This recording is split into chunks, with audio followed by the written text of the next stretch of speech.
ponta da linha com a professora do Departamento de Ecologia da Universidade de Brasília, Mercedes Bustamante, que é uma especialista nesse assunto. Mercedes, muito obrigado pela presença aqui na Band News FM. A gente sabe que as condições climáticas dessa região, nesse momento, são muito preocupantes. Você tem uma seca, não chove já faz um tempo, e os tais ventos que são impressionantes, né, formando aquela imagem assustadora dos tais tornados de fogo. Essas condições de seca, de ventos fortes, são essas condições que impedem que, apesar de toda a parafernália tecnológica, de gente e tudo mais, esses incêndios sejam controlados? Bom dia, professora. Bom dia, Barão, bom dia, Roberto, obrigada pelo convite. Realmente o que nós estamos observando hoje na Califórnia é a convergência de vários fatores que estão contribuindo para esses incêndios. Em controle é muito complicado. Nós temos a questão do clima, é preciso lembrar que essa região viveu anteriormente, nos últimos 2 anos, invernos chuvosos, o que favoreceu o acúmulo de biomassa, mas a gente está tendo um inverno muito seco agora. Então, essa grande quantidade de biomassa que foi produzida nos anos anteriores e que agora está seca, é o material combustível para esses incêndios. Depois nós temos aí ventos que estão com uma velocidade acima do normal, são conhecidos como os ventos de Santa Ana, que são comuns nessa região, mas o que surpreendeu esse ano foi a velocidade desses ventos. Alguns atingiram velocidades acima de furacão nível 1, então isso faz com que a altura das chamas, a velocidade com que elas se propagam seja muito alta, e esses incêndios então agora também vão sendo disseminados por fagulhas e por brasas que são dispersas por esses ventos. E a gente tem um outro fator, além da questão climática, né, e desses 2 extremos, um período em que choveu muito e agora um período em que não está chovendo no inverno, nós temos a questão da topografia dessa região da Califórnia, né? Então essa topografia montanhosa, ela também favorece a propagação e espalhamento muito rápido desses incêndios. E o outro fator importante, por se tratar de uma área urbana que tem um grande adensamento, e isso dificulta também o combate aos incêndios. Então, apesar do grande investimento que foi feito, e a cidade já vinha em alerta, fazendo reserva de água, por exemplo, a demanda de água para combater esse tipo de incêndio é muito maior do que ela demanda, por exemplo, quando a gente tem incêndios de menor intensidade, de menor severidade. Então, a gente vai observando que a preparação, apesar de ter existido, ela não foi ainda adequada para o tipo de evento extremo que nós vamos enfrentar com mais frequência no futuro. E isso dificulta também, por exemplo, as condições de visibilidade para aeronaves, que facilitam o combate aos incêndios, por exemplo, por via aérea. Então, nós estamos observando aí, muitos especialistas têm chamado disso, essa tempestade perfeita, né, que é a convergência de vários fatores que têm tornado o controle desses incêndios muito difícil. Desculpa, professora, só para eu entender, claro, tem todas as condições do clima, a senhora explicou muito bem, né? Choveu mais nos outros anos, o mar está mais alto, está mais difícil, os ventos com velocidade absurda. Agora, só falou da água, né? Que é um problema relatado pelos bombeiros, né? A própria prefeitura falou, olha, a gente não tem água ali no hidrante porque estava imaginando que era um incêndio numa casa, tá? O negócio está muito grande. É essa a questão? Se tivesse mais água à disposição, digamos, daria para resolver o problema? Estão falando até pegar água do mar, né? Para tentar minimizar. Se tivesse mais água na esquina das casas, o assunto teria sido encerrado, a senhora acha? Barão, é preciso considerar que nós estamos falando de uma região que é naturalmente seca, né? Então nós estamos próximo ali de uma região quase desértica, né? Então já é uma região onde o estoque de água não é muito significativo.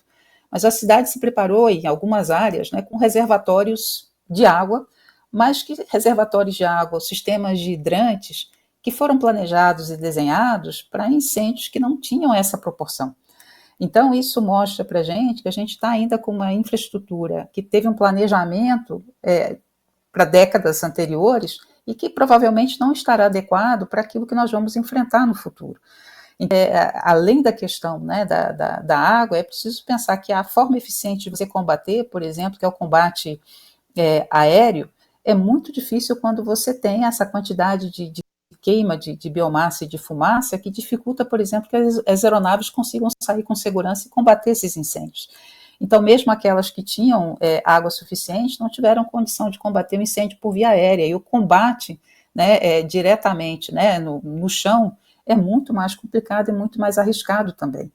Então, esse é um indicativo, e você mencionou muito bem na introdução, nós estamos falando de uma das regiões mais ricas, de um país muito rico, nos Estados Unidos, né? A Califórnia tem uma economia que equivale a economias, né, em outras partes do mundo, e isso nos indica realmente como é que a preparação para esse futuro, que já está acontecendo, é muito próximo, de eventos extremos em sucessão, e essa convergência de fatores vai ser uma dificuldade muito grande para a adaptação das cidades. E é preciso repensar, e isso já está sendo discutido, né, pelo governo da Califórnia, né, pela cidade de Los Angeles, é o processo de reconstrução das áreas afetadas. Será que nós vamos ter que reconstruir com os mesmos parâmetros que hoje nos colocaram nessa situação em que a cidade está, né?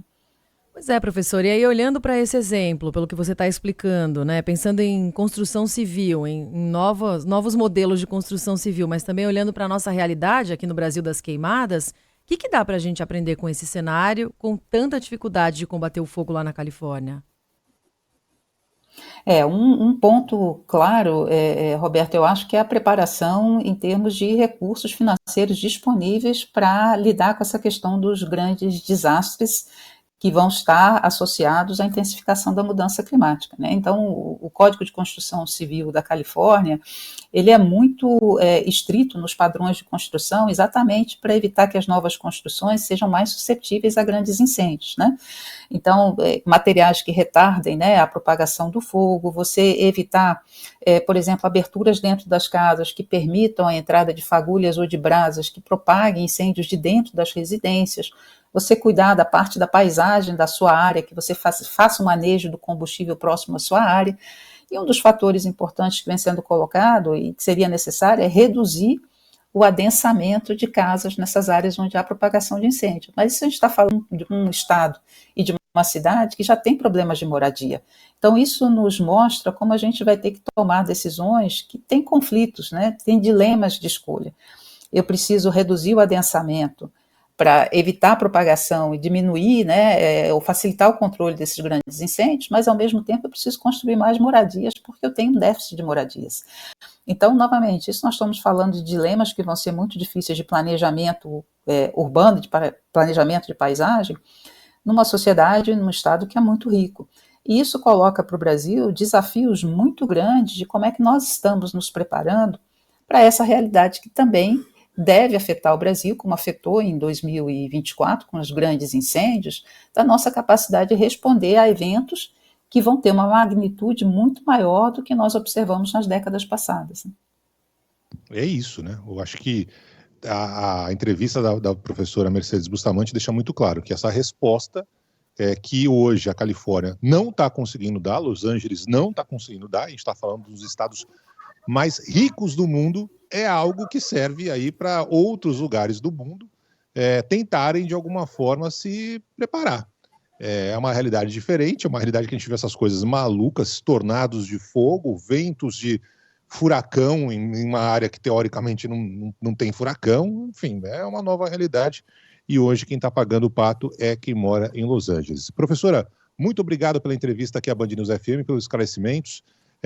Tomara que a situação se resolva o mais rápido possível. Hoje é um dia muito crítico, com os ventos ganhando mais força. Claro que a gente vai trazer detalhes ao longo da programação da Band News FM. Muito obrigado, professor. Um abraço para a senhora. Até a próxima. Eu que agradeço e vamos torcer por chuva e menos vento na Califórnia também. Muito obrigada. Agora 11h23.